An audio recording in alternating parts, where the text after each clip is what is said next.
যদি আমি বলি আমার রাসূল কেমন ছিলেন, তিনি ছিলেন মধ্যম আকৃতির, তিনি না লম্বা না খাটো, তার চুলগুলো হালকা হালকা কোঁকড়ানো। তিনি কখনো বা যখন চুলের ভিতরে তৈল দিয়ে আছড়াতেন, অবাক বিস্ময়ে মানুষ তাকিয়ে দেখতেন, মনে হতো চুলের মাঝে যেন মৃদুমন্দ ঢেউ দেখা যায়। তার কপালটা ছিল চওড়া শুভ্র, তার চোখের ভ্রুগুলো ছিল ধনুকের মতো বাঁকা, তার চোখগুলো ছিল টানা টানা ভাসা ভাসা, তার চোখের পাতাগুলো ছিল গোলাপের পাপড়ির মতো। তিনি কখনো বা যখন চোখের পলক ফেলতেন, অবাক বিস্ময়ে মানুষ তাকিয়ে দেখতেন, মনে হতো মৃদুমন্দ বাতাসে গোলাপ পাপড়ি দোল খাচ্ছে। তার চোখের সাদা অংশ ছিল রক্তিমাভ সাদা, কালো অংশ ছিল তার কৃষ্ণ কালো।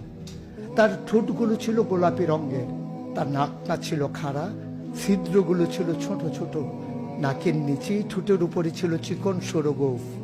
তিনি কখনো বা যখন মুচকি হাসতেন, তার গোলাপি রঙের ঠোঁট দুটো যখন একটু ফাঁক হয়ে যেত আর দাঁতগুলো যখন বের হয়ে যেত, মানুষ অবাক বিস্ময়ে খুঁজত কোথাও যেন বিজলি চমকিয়েছে।